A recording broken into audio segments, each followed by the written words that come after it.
A minha história é vinculada à história da família, né? Nosso bisavô, João Gerdau, ele emigrou em 1860 da cidade de Hamburgo, veio como comerciante ao Brasil. Aí ele se estabeleceu primeiro na cidade de Rio Grande, depois Agudo, Cachoeira e depois Porto Alegre. Nessa época, então, de 1900, mais ou menos, ele fundou a fábrica de pregos. Em 1901 ele adquiriu a fábrica de pregos, Hugo Gerdau, né, que é com o filho Hugo. Ele fez naquela época também uma fábrica de móveis, né, aquele móvel Tonnet, tá certo, né, que se vê até hoje nos cafés de Paris, tá certo? Então, ele tinha uma atitude empreendedora muito forte. Esse bisavô, curiosidade, pedras semi-preciosas e outras coisas. Aí o Hugo Gerdau conduziu a fábrica de pregos, que era tipicamente como era o desenvolvimento industrial daquela época, né? Matérias-primas basicamente importadas e convertiam em produtos locais, tá certo? Das regiões. E como não havia ligação nacional praticamente, né? Todo o sistema era pelos portos. Então, o porto de Rio Grande e Porto Alegre recebia matéria-prima, como o Paranaguá recebia, como o Santos recebia, e essas fábricas, seja de prego, de fogões, esse primeiro estágio de desenvolvimento industrial foi feito nesta base. Aí, nosso pai, Kurt Johann Peter, ele conheceu nossa mãe em Porto Alegre. Ele era diretor do Deutsche Bank, Banco Alemão Transatlântico, e com isso ele, depois da Segunda Guerra, entrou no negócio da família. Ele vinha com uma carreira boa, supervisionando toda a América Latina, mas com a Segunda Guerra o banco fechou, ele entrou no negócio de pregos da família. E aí, indiscutivelmente, a sua formação financeira e administrativa, né, internacional ajudou enormemente, porque logo que assumiu o negócio, em 45, ele já em 48 adquiriu a empresa siderúrgica rio-grandense, que era uma pequena siderúrgica que tinha dificuldades financeiras muito grandes. Então, nosso pai mobilizou os recursos, desimobilizou terrenos, etc., para comprar essa empresa, da expectativa de criar matéria-prima para a própria fábrica de pregos. A motivação foi essa, porque durante o período da guerra, a dificuldade de adquirir matéria-prima foi muito grande. Isso criou, então, a vontade de se desenvolver essa capacidade. Ele tinha dois sócios, né, que trabalharam com ele, Valdemiro Schapke e Roberto Dickon, né? Essas duas pessoas foram chaves, que já eram executivos da empresa, e tomou-se essa decisão de entrar no aço da siderúrgica rio-grandense. Daí, já poucos anos mais tarde, se fundou a siderúrgica, fundou uma usina nova em Sapucaia do Sul, né, que hoje exerce um papel importante em termos tecnológicos dessa concepção de mini mill, market mill, que é a reciclagem e produzindo o aço. Essas sequências foi indo. Aí nós já entramos, os irmãos, nós somos 4 irmãos, Germano, Klaus, Jorge e Frederico, né, e que nosso pai nos estimulou desde cedo a nós nos envolvermos no negócio. Nós começamos a trabalhar nas férias já aos 14 anos, com a convivência com operários, etc. Então isso, vamos dizer, foi quase que uma história clássica, né, de como acontece o desenvolvimento industrial. Quando eu assumi a presidência, nós já tínhamos vencido algumas etapas importantes por parte da Gerdau, né, que nós viemos a desenvolver o negócio da siderúrgica Aço Norte, lá no Nordeste, tá certo, né? Que, aproveitando os estímulos fiscais que foram feitos pela Sudene, né? É uma empresa de grande sucesso, vamos dizer. É um empreendimento que teve resultado positivo pelos investimentos feitos, né? Posteriormente, nós desenvolvemos a Cosígua, né? E aí já foi feito já com uma participação decisiva dos irmãos na gestão do processo, né? E mais ou menos nós tínhamos uma capacidade mais ou menos de 1.200.000 toneladas quando eu assumi a presidência. É extremamente interessante que naquela época existiam vários outros concorrentes, assim que nós procuramos crescer mais dos diversos estados para depois, mais tarde, nós entrarmos também em São Paulo, porque São Paulo tinha vários grupos empresariais com posição bastante fortes, como o Jafé e etc., tá certo? Ali perto. A vantagem, talvez, que o nosso grupo teve, pela visão financeira do Sr. Kurt, com essa experiência internacional, nós também começamos a trabalhar muito cedo, na década de 60, no mercado de capitais. Isso nos possibilitou, vamos dizer, de captar recursos suficientes para fazer esse plano de expansão, que foi primeiro dentro de uma visão de atendimento do mercado brasileiro, né, com essas usinas colocadas, né, que hoje tem Rio Grande do Sul, Paraná, São Paulo, Minas Gerais, Rio de Janeiro, Bahia, Pernambuco e Ceará. Tá certo? Com isso nós temos uma cobertura territorial completa, né? E um outro passo importante foi, dentro desse crescimento, foi quando nós adquirimos a Açominas, né? Que quando nós entramos ela tinha uma capacidade de produzir um pouco mais de 2 milhões e 200.000 toneladas, e ela passou por dificuldades financeiras grandes, e fez com que nós, então, assumíssemos, e essa empresa tem 2 altos fornos com uma capacidade teórica hoje de produzir 4 milhões, e é uma usina integrada, né, com minério, carvão, coque. Isso foi um passo extremamente importante, porque nós mantivemos essa estrutura flexível do mercado, mas fomos construir um empreendimento extremamente importante em Minas Gerais, né, que estamos com a matéria-prima próxima e com uma posição de logística extraordinária. Isso, no começo, nós tínhamos alguns sócios importantes, que era o grupo de Singapura. Depois tínhamos a participação do Banco Central, por causa da origem do Banco Econômico, né? E como essa empresa exigiu muitos recursos, muita capitalização, esses sócios não quiseram acompanhar, e o Banco Central tinha que se desfazer mesmo. E a crise asiática fez com que esse grupo de Singapura resolvesse também não acompanhar e resolveu vender. Então hoje a Açominas praticamente é 100% do grupo, né? Tem alguns pequenos acionistas ainda, mas isso foi uma estratégia extremamente importante, né? E que levou hoje o grupo a ter uma capacidade bem acima de 20 milhões de toneladas, né? Isso foi correndo etapas por etapas, porque nesse processo muito importante também foi levar a nossa experiência. Primeiro começamos com uma pequena usina no Uruguai, né? E hoje nós estamos construindo uma usina no Chile, estamos no Peru, estamos na Colômbia, estamos na Venezuela, né?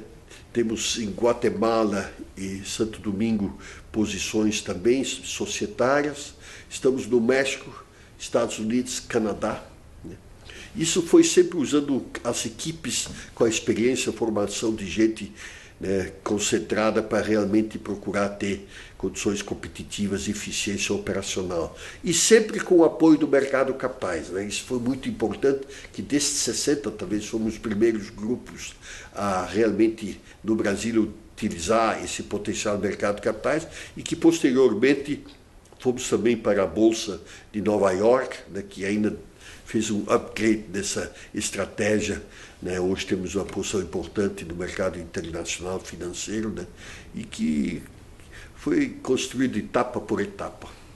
Bom, nós tivemos vários momentos de crise no Brasil, esses períodos de inflação muito elevada, era tremendamente difícil de trabalhar, né? Inflação de 2, 3% por dia, né? Então, só para imaginar, né, que se um cliente atrasasse 3 dias do pagamento, significava 9% a menos da receita. Então imagine que a atenção no campo financeiro talvez era maior do que a atenção no próprio processo industrial. Isso é um desvirtuamento enorme, mas deixou todos os brasileiros que passaram esses períodos com uma capacidade gerencial de estoques e finanças, né, todo mundo com o seu HP na mão, né, isso é uma cultura única que essa inflação nos deixou de saldo positivo.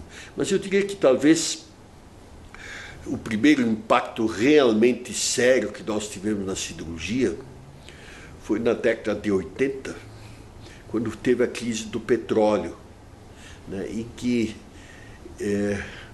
repentinamente, com a crise do petróleo, né, o Brasil, que vinha num ritmo de crescimento muito elevado, com projetos de investimentos fantásticos, né, todo o parque siderúrgico, né, dentro da programação feita pelo programa do governo Geisel, né, de um dia para outro, a demanda e o crescimento desses projetos tiveram que ser terminados, e nós estávamos da siderurgia toda, não só Gerdau, com uma capacidade praticamente do dobro maior do que a demanda interna.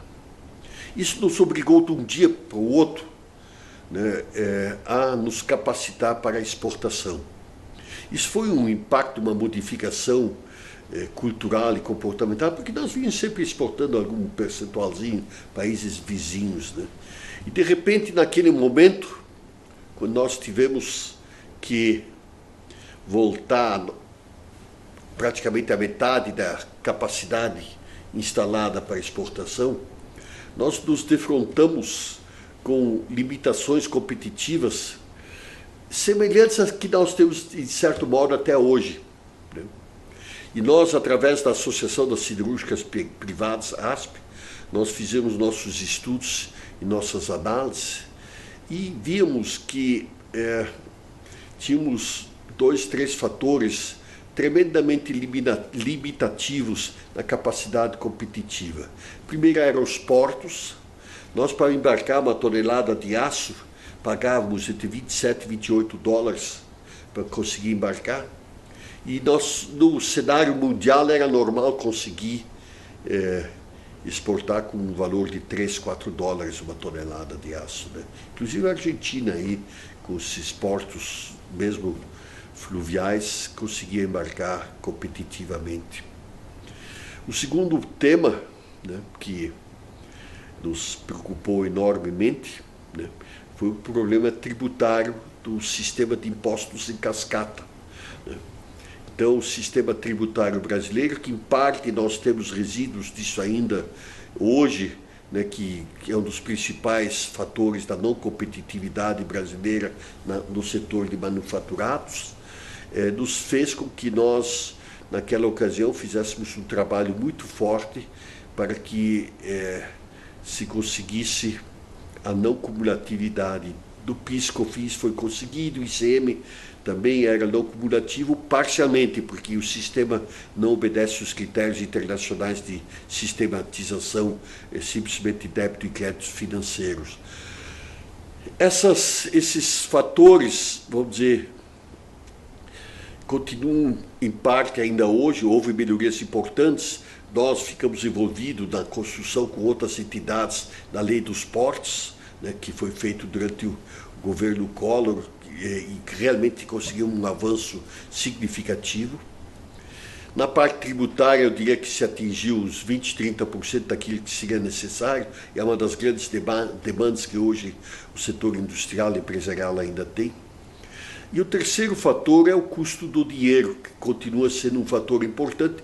Com a internacionalização da economia, os grandes grupos conseguem obter financiamentos internacionais competitivos e baratos. Mas, como a economia do Brasil é uma só, no fundo, vamos dizer, o custo de logística, transportes, o custo do dinheiro dos pequenos subfornecedores, né, são taxas muito elevadas, né, que fazem com que esse cenário daquela época tivesse um impacto enorme, né, e que realmente exigiu um esforço então, diante dessas três frentes. Essas frentes, houve evolução, mas eu diria que, se eu analiso o dia de hoje, né, eu diria que ainda temos resíduos estruturais para aprimorar esses campos, tá certo? Como nós começamos a trabalhar internacionalmente, né, vamos dizer, nós sempre tivemos uma filosofia dos irmãos trabalhar muito olhando padrões e benchmark mundial. Nós, de certo modo, sempre procuramos construir uma operação siderúrgica moderna, atualizada em equipamentos, e talvez o maior esforço foi de investir na capacitação dos recursos humanos. Essa conjugação fez com que nós, vamos dizer, conseguíssemos um nível de eficiência operacional bastante significativa, próximo aos padrões internacionais ou em algumas coisas até melhores. Essa filosofia, essa cultura de buscar padrões de eficiência, ela faz parte da nossa filosofia de valores do grupo. Isso nos ajudou muito nessa estratégia. É a vantagem da crise. A caligrafia chinesa diz: crise é oportunidade. A palavra crise e oportunidade se escreve em chinês com a mesma caligrafia. Eu tenho uma frase bem simples: animal de barriga cheia não caça. Então a atitude da crise modifica-se a pessoa. Eu pessoalmente digo, até eu gosto de trabalhar na crise, sabe? Eu gosto de trabalhar na crise. Aí o pessoal, pô, mas não precisava ser tão forte a crise, né? Bom, tem, vamos dizer, nossa principal concorrente historicamente sempre foi a Belgo-Mineira, tá certo, né? Ali houve alguns diretores, os próprios fundadores, o Heine, né, que veio de Luxemburgo, tá certo? Tem outros nomes extremamente importantes. Eu diria que tivemos aí, vamos dizer, talvez o grande pioneiro da siderurgia brasileira foi o general Macedo Soares, ao fundar a Siderúrgica Nacional, né? Isso foi importante no processo de industrialização do país. Eu diria que tem aí ainda um nome que foi o fundador da Uzi Minas, né, que fez a parceria com os japoneses, foi o engenheiro Lanari, Armando Lanari, né, que foi uma pessoa, vamos dizer, visionária da siderurgia brasileira, né? Foram nomes extremamente importantes.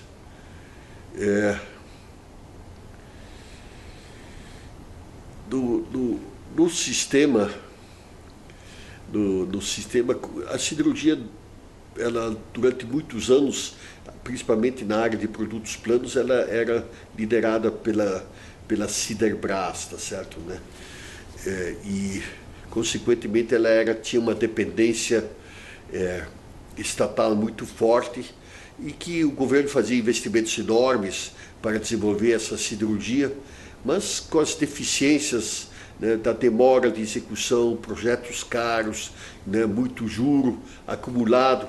Então o país construiu esse parque siderúrgico com muito sacrifício, né, em que se inclui a Aço Minas, que também foi um projeto de concepção do engenheiro Lanari, né, então, são pessoas chaves que fizeram realmente a diferença, né?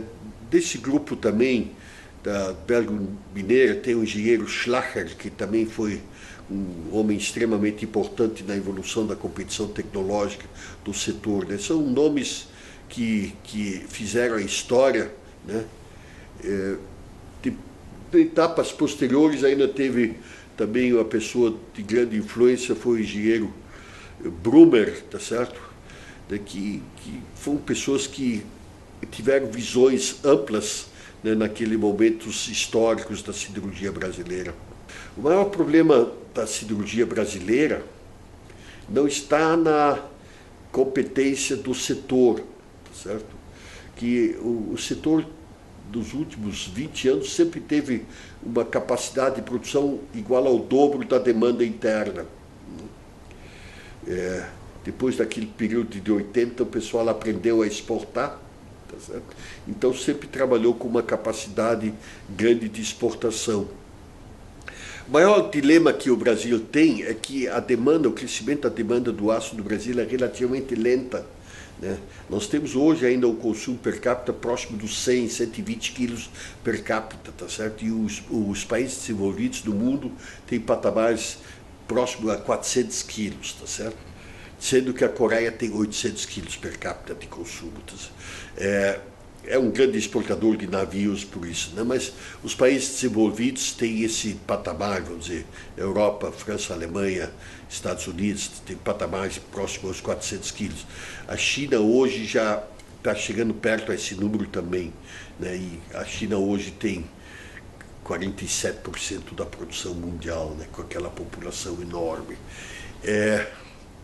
Então o Brasil não chegou tarde. O que acontece no Brasil, que são os problemas hoje existentes, são normalmente, o problema é menos interno, mas de cenário global, né? Custo do dinheiro, fator de risco, inflação, tá certo? São todos fatores que diminuem a capacidade de tomada de riscos do empresário, tá certo? Hoje, eu diria que essa mudança de confiabilidade do Brasil se modificou-se enormemente, né? Mas a não competitividade brasileira dos nossos clientes, quer dizer, a siderurgia está no meio de uma cadeia, tá certo, né? Que começa no minério e vamos dizer, vai a uma geladeira, um carro, etc. Né? O Brasil, nesses últimos anos, né, com o superávit enorme da balança de pagamentos, está com dólar extremamente barato, tá certo? E o real muito valorizado. Então, o Brasil tem hoje uma estrutura de custos caro, com as limitações de competitividade, que são um pouco na formação profissional, mas nós temos um bom operário brasileiro, mas na logística, no custo do dinheiro continua caro, no sistema tributário que tem uma cadeia de impostos cumulativos. Essa soma de fatores são os principais fatores de limitação da competitividade brasileira. O aço o consumo do aço não está vinculado à propaganda, eu diria, tá certo? Os produtos que fazem com aço, isso eu diria que estão vinculados. Então o aço está em tudo, né? Mas a demanda do aço não tem elasticidade promocional, tá certo? Vamos dizer assim, os edifícios saem, não se faz sem aço a construção, tá certo? O automóvel tem o aço, tá certo? Né? 60% do peso, quase 70% do carro é aço. No preço, apenas 5% do carro tem o preço do aço, tá certo? Mas esse conjunto realmente faz com que o aço não seja um produto, vamos dizer, que de marca própria. As empresas têm sua marca, tá certo? A marca, vamos dizer, das empresas que nem os Minas, né, o Tubarão, Gerdau, são marcas muito fortes, né, porque elas têm seu espaço como pelo tamanho das empresas, pelo tamanho social. Agora, a siderurgia no Brasil, ele tem uma atratividade grande, né? Vamos dizer, quando você abre uma oportunidade de estagiários para engenheiros, etc., né? O que mais vem é gente que se candidatando para as vagas, né? Ele tem uma atratividade interessante. Eu diria que vamos dizer, talvez no processo nós ainda saímos bem com a compra da Açominas, né? Mas no processo de privatização, como nós já tínhamos uma posição de mercado bastante forte, né? Talvez do nosso lado, como nós trabalhamos em produtos longos, nós não entramos na linha de produtos planos, né? Talvez nós tivéssemos tomado alguma posição de aprofundar mais os estudos. De outro lado, vamos dizer, nós crescemos fortemente no exterior, tá certo? Então é muito difícil dizer o que se deveríamos ter crescido mais no Brasil e menos no exterior. Olhando o cenário mundial, hoje o Grupo Gerdau, com essa caminhada para o exterior, é o 10º produtor do mundo de aço, né? É uma posição importante que foi conquistada, né? E realmente para o Brasil, vamos dizer, uma posição importante que foi conquistada. Então é bastante difícil, vamos dizer, observar.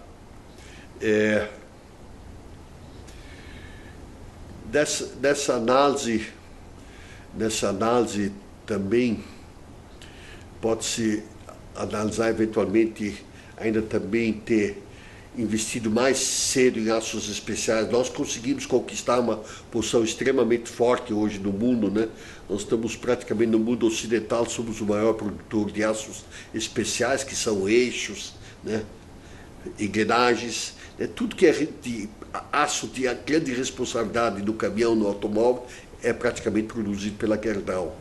Então nós temos posições muito importantes no mundo todo, Espanha, Estados Unidos, mas é um setor que tem uma valorizada enorme ao produto, à marca da Gerdau. Eu diria o seguinte, que é uma evolução interessante, né, que houve épocas em que o aço, vamos dizer, era absolutamente prioritário na visão do governo, certo? Mas não no Brasil, no mundo, tá certo, né? Se a gente for mais para trás ainda, vamos dizer, a qualidade do aço era decisivo para fabricar um bom canhão, certo? Então as relações e a importância que os exércitos historicamente davam à siderurgia era decisivo, tá certo, né? Hoje, dentro do mundo moderno, tá certo? Eu uso uma expressão assim, o exocet, tá certo, né?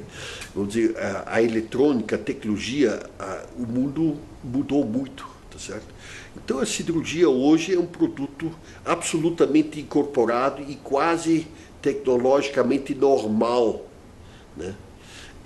Como produto, né?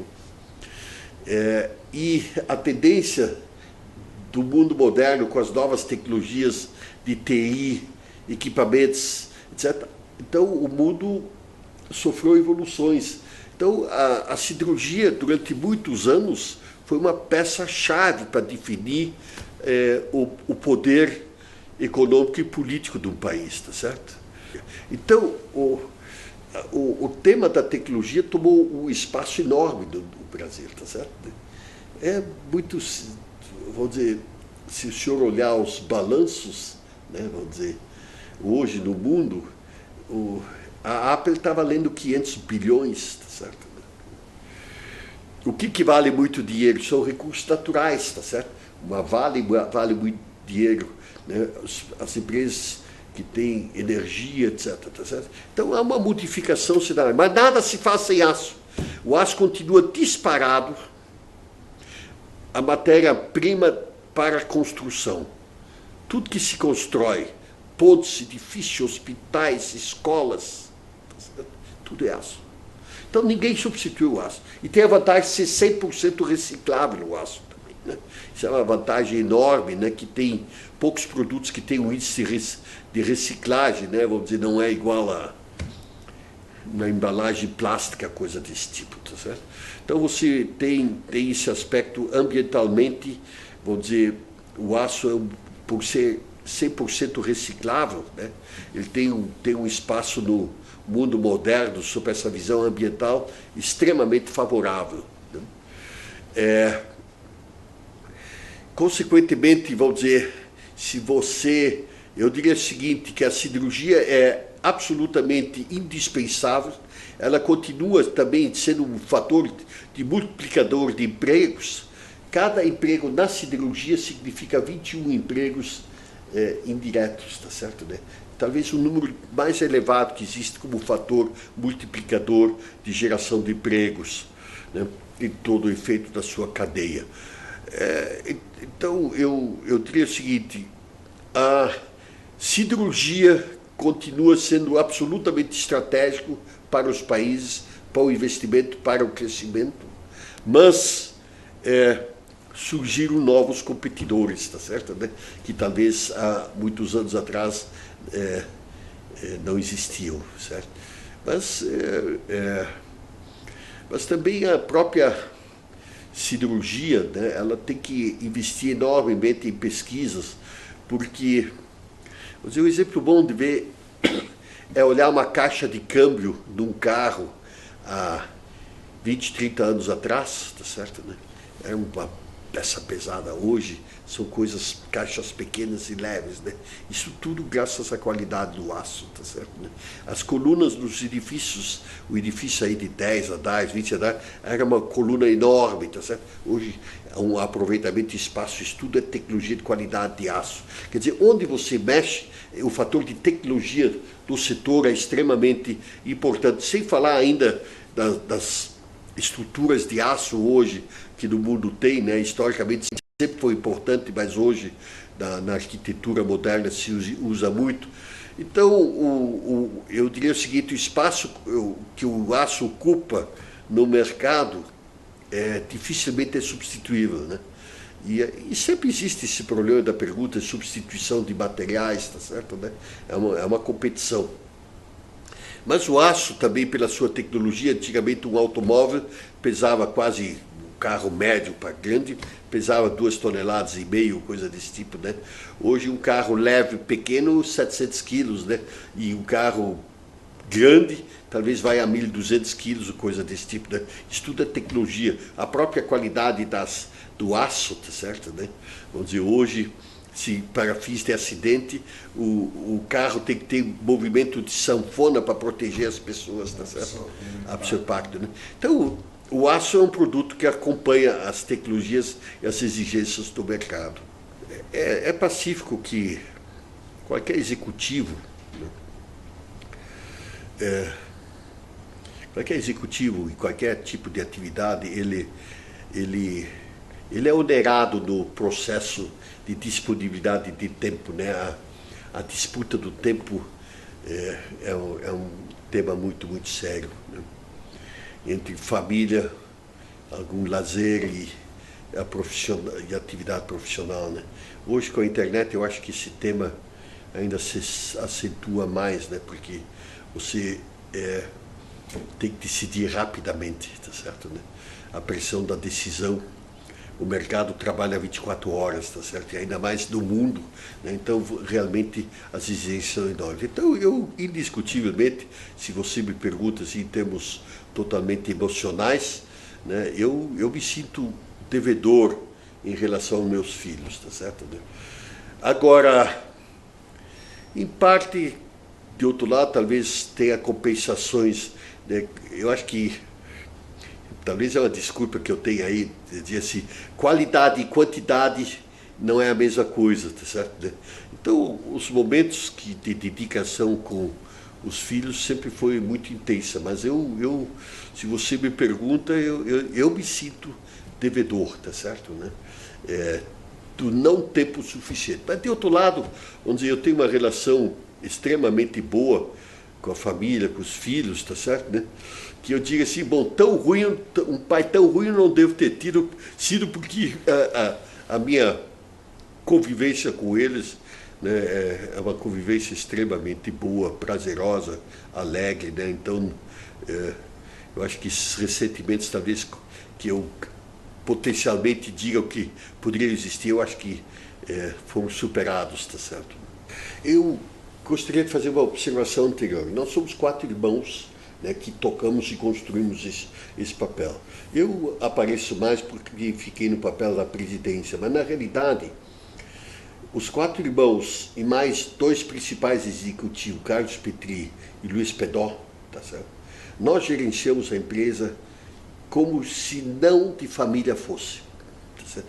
Absolutamente profissional. Cada um dos irmãos tinha uma área de responsabilidade, um na engenharia industrial, outro na função comercial, outro na administrativa financeira e outro no planejamento, recursos humanos e relações negociais, tá certo?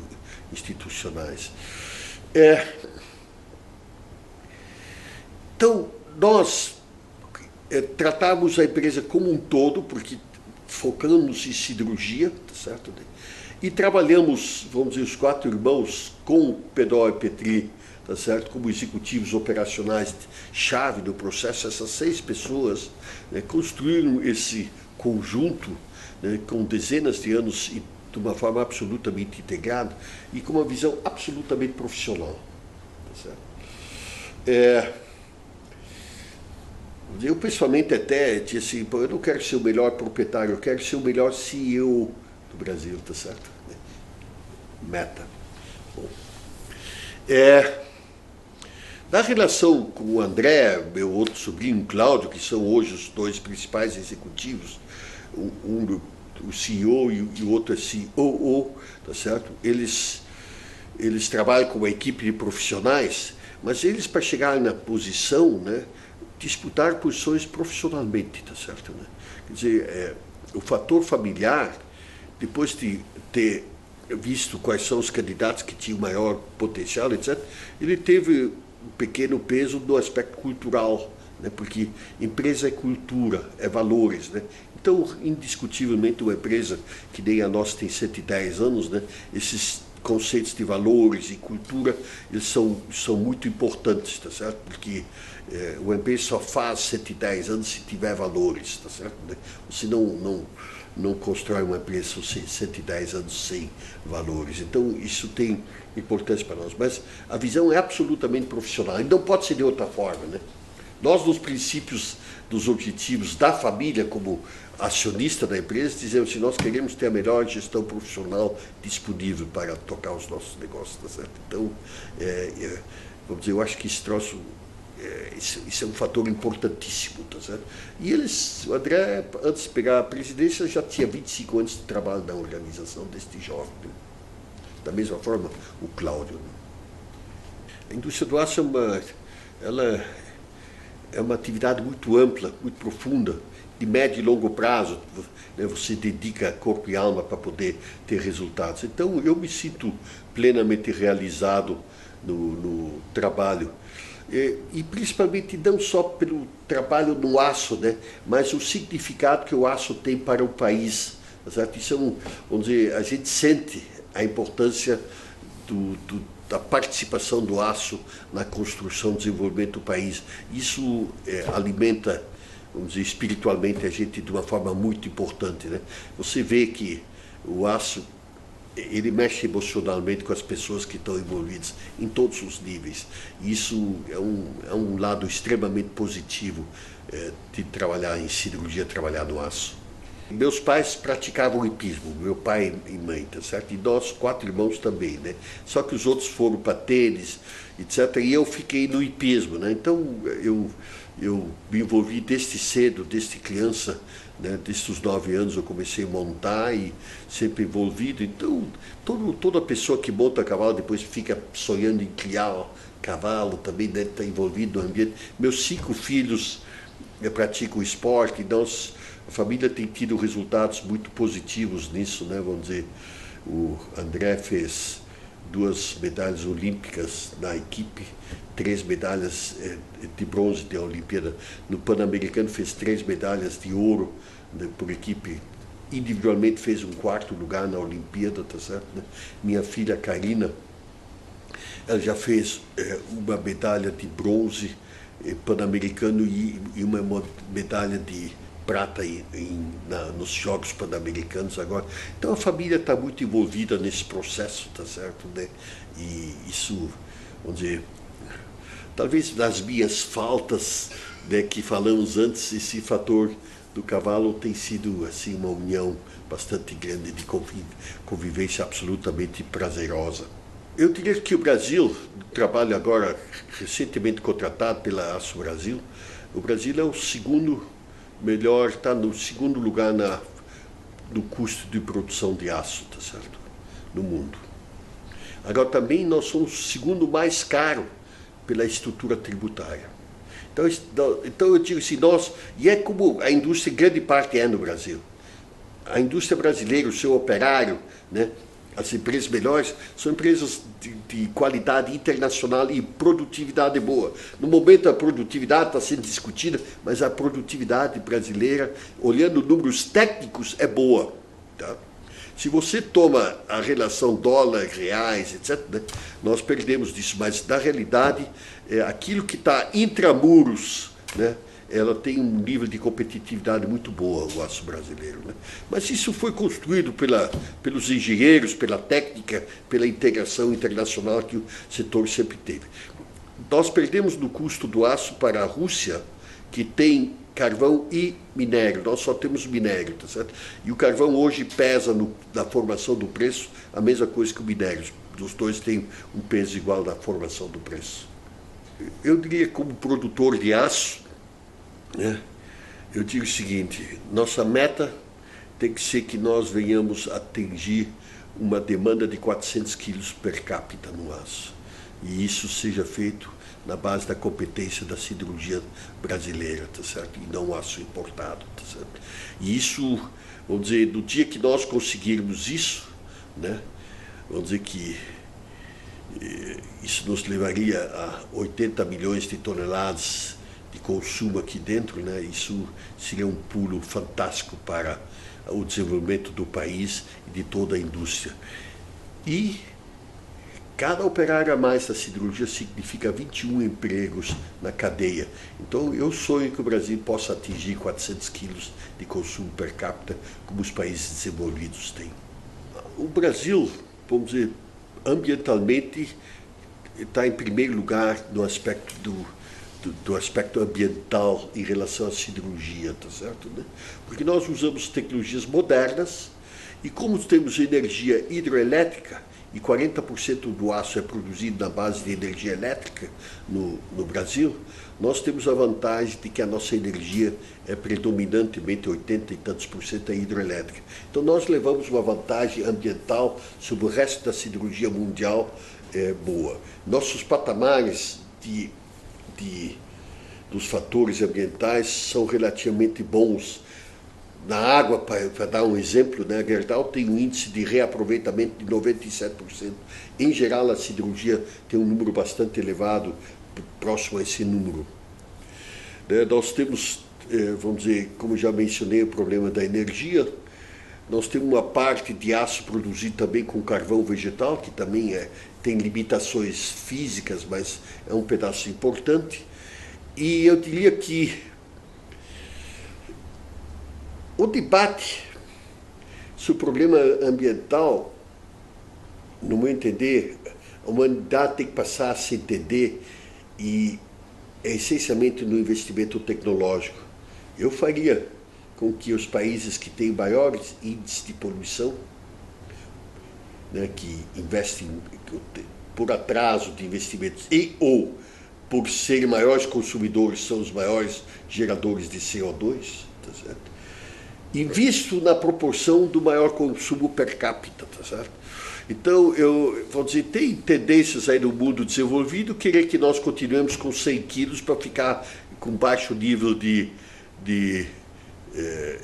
dos indicadores ambientais.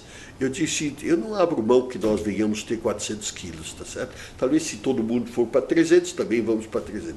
Agora, a solução está em que haja uma definição de gerador de problemas ambientais, tá certo? Pague a pesquisa para soluções. Porque você conseguir a redução de consumo ou de geração ambiental, de CO2, etc., é tremendamente difícil. Ninguém vai abrir mão. Né? Se eu pergunto qualquer roda aqui, você está disposto a reduzir a metade da sua geração de problemas ambientais? Né? Difícil. Não, mas a China não faz e assim por diante. Tá certo? Bom, então, o único modo de solucionar isso, e saiu um artigo interessante alguns meses atrás, é investimento em tecnologia. Tá, o homem sempre conseguiu, por tecnologias, evoluções fantásticas.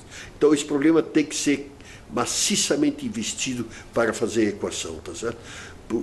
E não querer estabelecer limitações impositivas que me impeçam que o brasileiro possa ter até um patamar de qualidade de vida igual aos países desenvolvidos, tá certo? Eu acho que isso é uma meta que nós devemos buscar. Agora, nós temos que ter o melhor padrão ambiental que existe no mundo ao fabricar o aço, temos que ser benchmark, tá certo? Agora, na proporção nossa, nós também temos que investir em tecnologia, e isso tem que ser um problema mundial, no meu entender, que só pela tecnologia é que vai se resolver o problema. Porque não é pedindo, por favor, né, consuma menos, você não consegue. Tem que investir para corrigir. Bom, eu acho que o Brasil está fazendo força para ser cada vez mais competitivo e continuamos investindo em aprimoramento de custos e tecnologia para continuarmos nessa posição de melhores custos, tá certo? Eu acho que o crescimento do país vai fazer com que esse consumo per capita vai crescer, né, a nova classe média, etc. Nós devemos sair desses 120 quilos, né, para atingir um número, vamos dizer, que talvez possa crescer uns 20% em peso, tá certo? E acho que o Brasil vai maturar em decisões estratégicas da competitividade, que deveriam ser 3 metas mínimas, ou 4. Educação maciça. Nós não podemos, com 4 horas de educação, querer atingir um cidadão sul-coreano. E só com uma educação igual a um sul-coreano é que se compete. 95%, 97% é pequena empresa. Você tem que propiciar um operário, um profissional capaz, tá certo? Bom. Segundo ponto é um investimento maciço em logística, para baixar o custo da logística do Brasil, que nós temos uma participação elevada. E o terceiro ponto é essa correção tributária que eu já falei, né, que não pode ter 1 centavo de imposto cumulativo na cadeia produtiva, tá certo? O mundo inteiro não tem mais impostos sobre folha de pagamentos, ou só tem aqueles vinculados em benefício do operário, mas não usa como instrumento arrecadatório. Todo sistema de impostos funciona por sistema financeiro de débito e crédito. Para quê? Que o produto, na competição de importação e exportação, tenha níveis iguais de competição, isonomia tributária em relação aos padrões mundiais. E o tema da inovação. A inovação é uma peça-chave para a economia de um país que nem o Brasil, que se quiser entrar na faixa de país desenvolvido, ele vai ter que criar capacidade, de produção, de inovação, tá certo, né? Nós temos que converter a integração da academia com o empresário, tá certo? Com uma visão estratégica, política, nós temos que avançar nesse sentido para realmente atingirmos esse desenvolvimento, né? Tem que se premiar o desenvolvimento pragmático de patentes e não a produção de publicações. Eu tenho um peso enorme nessa alma de empresário industrial, né? Vamos dizer, eu estou feliz quando eu posso estar construindo, tá certo? Agora, minha alma de construção não se esgota na siderurgia, tá certo? Eu tenho um índice de participação de construir e desenvolver projetos sociais extremamente elevados, tá certo? Por formação histórica dos pais, tá certo? Então, a família, o grupo tem atuação de responsabilidade social muito, muito grande e que me deixa extremamente feliz. A minha esposa também é profundamente envolvida nesse caminho da responsabilidade social, tá certo? Então, eu tenho uma consciência bastante clara, vamos dizer, de que vou dizer, um país que nem esse que nós vivemos, né, eu não posso ter gente ainda excluída. Não dá para aceitar, tá certo? Né? Então a responsabilidade que cada um de nós, nesse sentido, ainda é enorme. Mas eu acho que nós estamos numa boa caminhada, né? Vamos vencer essa guerra de não ter mais pobreza e excluídos do país, tá certo? Então eu, como, vamos dizer, eu tenho um certo idealismo, entusiasmo, tá certo, né? De olhar o desenvolvimento de uma empresa Gerdau procurando ser benchmark em nível mundial, certo? E de outro lado, vamos dizer, uma alma sensível em relação aos problemas, aos interesses do país, tá certo? Porque eu acho que nós só podemos ser plenamente felizes, né, quando a gente vê que o conjunto também está solucionado. Bom, eu com minha esposa, nós fomos até Santiago de Compostela, deixamos nossas malas lá, nos vestimos com equipamento para a mochila quase despido de tudo, tá certo? E fomos para trás 240 quilômetros e aí fizemos uma caminhada até Santiago, sabe? Ficamos 10 dias caminhando, 20, 25 quilômetros por dia. Aí, a vantagem dessa caminhada é que você tem oportunidade de meditar, tá certo? E aí eu tirei dessa caminhada 3 palavras-chave, né? Amar mais, construir mais e perdoar mais. Aí no amar, né, até falei um pouco gravando aí, né, disse assim, eu não consegui transmitir todo o amor que eu tenho aos meus filhos, tá certo? Por isso que eu tenho a minha conta corrente, assim, eu acho um pouco em débito, mas a gente tem que amar e pôr para fora o amor que a gente tem. Segundo ponto é construir mais, mas não é só mais siderúrgicas também, né? É construir estruturas de desenvolvimento social, participar na construção da melhoria do país, tá certo? Isso acho que faz bem da gente. E o terceiro ponto é perdoar mais. Perdoar mais provavelmente é o tema mais complicado, porque tem que amar e perdoar, né? Então se conectam, tá certo? Né? Mas é saber perdoar, né? Eu acho que é um exercício importante que a pessoa tem que desenvolver, né? Porque você, aprendendo a perdoar, você fica mais tolerante, tá certo? Né? E eu acho que aprender a perdoar faz a pessoa crescer, né? Então eu acho que essas 3 palavras eu coloquei assim na minha mente, né? E eu acho que é um balanceamento extremamente interessante.